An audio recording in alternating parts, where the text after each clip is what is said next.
In terms of the Quran, how do we approach memorizing the Quran? How do we approach it? The first thing is, ideally, again, it's really important to have a teacher, and it's really important that you read the Quran from the text to your teacher before you memorize it, to stop you memorizing mistakes. Because wallah, you can forget the Quran so easily, but that mistake you have made, it will be like it is written in stone, like it doesn't go.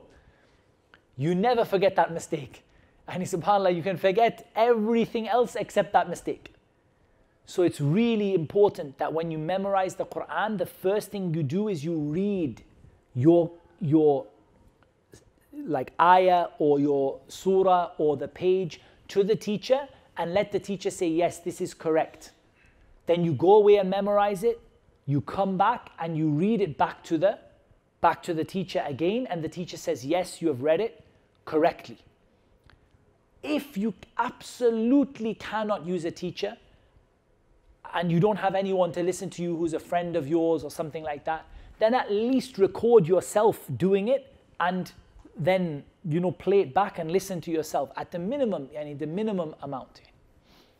But always listen to a qari recite before you start reciting, so you don't memorize it incorrectly. But about the qari you listen to, it's really important that you listen to a reciter who is good for learning, not who has a nice voice. A lot of reciters have beautiful voices, but they're not good for learning. They don't help you to learn. They just help you to, you love it, it's beautiful to listen to, but they're not good for learning.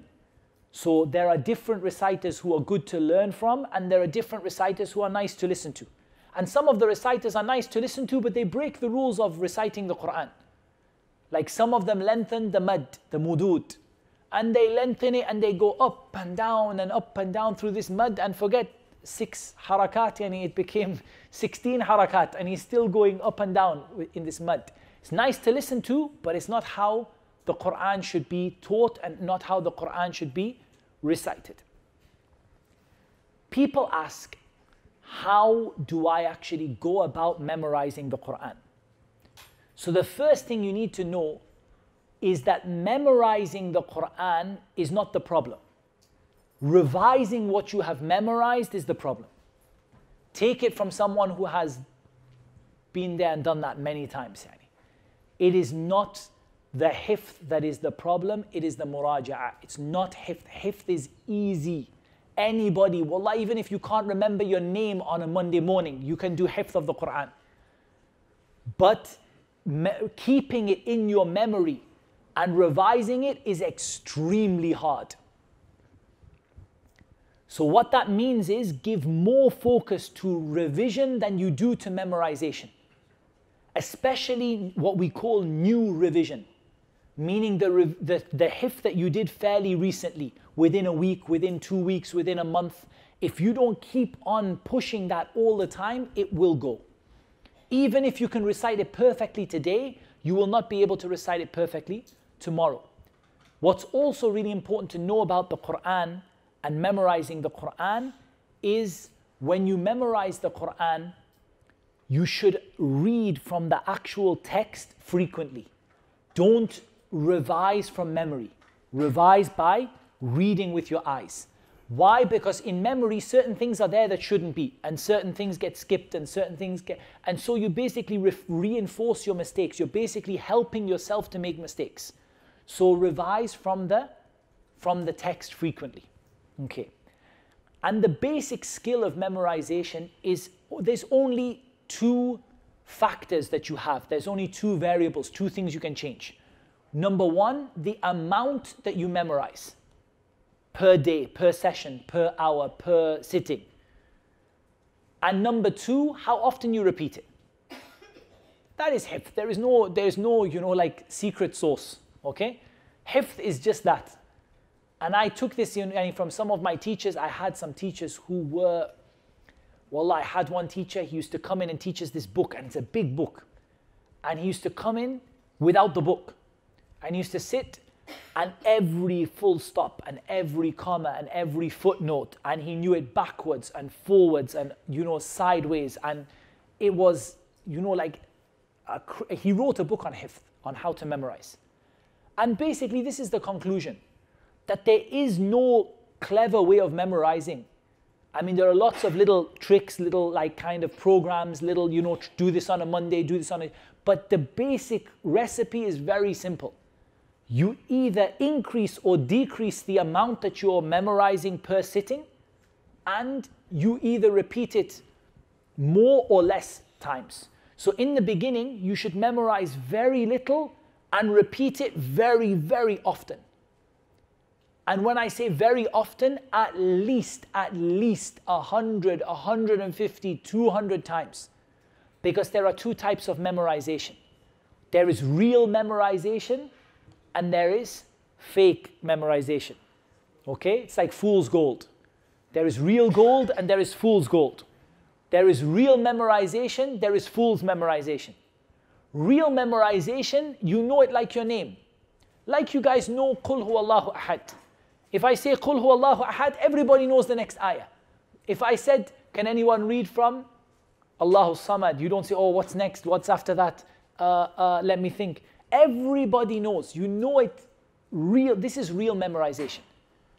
And then there is fake memorization, which is that you know it for an hour or a day or a week or a month, but you don't really know it. It's not really there inside of your heart. To get to that level, you must repeat much more than you think you have to. Like when someone says you have to repeat 10 times or you have to repeat 20 times, it's just not enough, especially for someone who's starting off in the beginning. It's not enough to get that memorization to be written in stone. Instead, you'll memorize and you'll be okay 10 times. You'll know it for a day, 2 days, 3 days, but 2 weeks later, you won't know it. You need to go into the tens and the hundreds.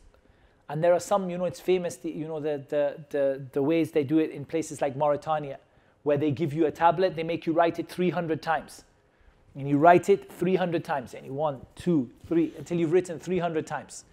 And subhanAllah, it's a real, you have to go, you don't have to do 300, but you have to do a lot to be able to get it to stick. And very small amount. Sometimes the problem we have is we all get the energy, maybe we attend a talk, like, right, I'm going to do it. I'm going to set myself the goal to be hafiz of the Quran. Bismillah. How quick can I finish? 3 months. And you do some work on the calculator and it's like, yeah, I only need to memorize this and this and this. I can do 7 pages a day. I'm going to do 1 page after every salah, 1 page after an extra page after Fajr, an extra page after Asr. And you get, you start thinking about when I'm going to start memorizing Bukhari and Muslim. And really what you need to do is slow down. If if I can honestly tell you how much time I used up with Quran memorization, is just, subhanAllah, it's a lesson. And the reason that time got used up is because of not setting small, simple goals and instead setting big goals and then doing those big goals for like a week and then leaving it for ages and then doing them for a week and then forgetting the ones we did in the first week and then going back. And it's just, it's demoralizing. It makes you feel sad. It doesn't make you feel happy. You feel sad and you don't feel energetic. You feel like you don't want to do it anymore. Make it small. Even if your goal is just to finish, for example, a page, 2 pages a week. The Quran is 600 pages. Even 2 pages a week. Wallah, how many people, and subhanAllah, people, you think, oh, I want to finish the Quran in a year. I want to finish the Quran in 2 years. But who might finish the Quran in 5, finish the Quran in 10, finish the Quran in 15, but finish. Finish being the operative word here. Finish. Even if it takes you 15, even if it takes you 20 years, but you finish. As opposed to the one who wants to finish in 1 year, but he still hasn't got past halfway because his aiming to finish in 1 year just distracted him from the real objective. I think full time, it's very doable to memorize the Quran in 2 or 3 years if you're like very dedicated. If you're doing it part-time, I would set a goal of 6 or 7 years if you haven't memorized a great amount already, something like that. But if you want to set more because you feel like your memorization is not that strong and you still need time, don't worry. Also bear in mind, Just because you're memorizing one line today doesn't mean you'll be memorizing one line in 2 years' time. It doesn't work like that. It's not a straight like line like that on a graph. It's a curve. It's not a linear thing. It's not like a line. It's a curve. In the beginning, you start by memorizing one ayah a day, and even that one ayah a day is hard. By the end, you'll memorize 2 pages a day, and you'll really memorize it because your memory gets better. Memory is like a muscle. It gets stronger every time you use it.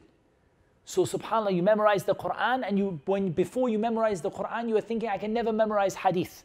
Then you memorize hadith. When you've memorized some hadith, you start getting, wow, I really can memorize Bukhari. I really can memorize Muslim. Because you've kind of built up that muscle to make it powerful enough to be able to do what you want to do with it. But in the beginning, it's going to start with 1 line a day. For a new Muslim, it might be 1 line a week. Because all the words are new and it's very hard and you have to repeat it again and again and again. It might be 1 line a week. But soon that 1 line a week will become 1 line a day. And then soon 1 line a day will become 3 lines a day. And then 3 lines a day will become 5 lines a day. And it goes like that. You know, you gradually increase the amount you memorize and you gradually decrease the number of times you need to repeat it as your memory becomes stronger and as it becomes better. And the last thing that I'll mention in terms of memorization of Quran for adults is you need to do understanding along with it. You can't leave the understanding 10 years or 7 years for 2 reasons. Number one, you memorize slowly compared to children. And so you can't wait that long because you have obligations, you have responsibilities to learn this knowledge. So you can't just delay it until you have memorized the Quran. Likewise, the understanding will help you to develop the memorization of the Quran. And those who came to my Arabic classes will know the more Arabic you get, what happens? Your memorization of the Quran becomes better. But what does memorizing the Quran do? It makes your Arabic better. So they work together with each other. The more Arabic you learn, the more Quran it becomes easy for you. And the more Quran you memorize, the more Arabic words become easy for you and grammar becomes easy for you because it's already recorded in your mind in the Quran. As for memorizing the hadith, then what I would suggest everybody starts with is that everyone starts. Actually, I would probably start one thing before proper hadith is to memorize your adhkar and your dua. It comes under hadith because these are found in the hadith. But instead of memorizing the whole hadith, just to memorize your adhkar and your dua, a book like Fortress of the Muslim. Because wallah, that will benefit you in your whole life. Everywhere you go, every situation you face, you'll have memorized one dua or one dhikr that will be suitable for that situation. So this I would highly recommend for kids and for adults. One last point on the Quran I forgot to mention is where in the Quran to memorize. We should do from An-Nas to maybe Qaf, Surah Qaf, roughly four juz and a little bit. So it's about 20, 40, 60, 80, about 85 pages from the back. Then go from Al-Baqarah to the front. Why? Because the Prophet ﷺ used to read the last 4 juz of the Quran, in the last 80, 85 pages. He used to read them when he led the people in prayer. And they are short with short ayat, and they're easy to memorize, and they have very short ayat. The ayat are very short, so it's easier to memorize, and also in terms of practicality, it's what you need in your prayers. And then you begin from Al-Baqarah to the end. And this makes it easy for you when the surah is 1 page, 2 pages. It's easier than when the surah is 50 pages like Surah Al-Baqarah.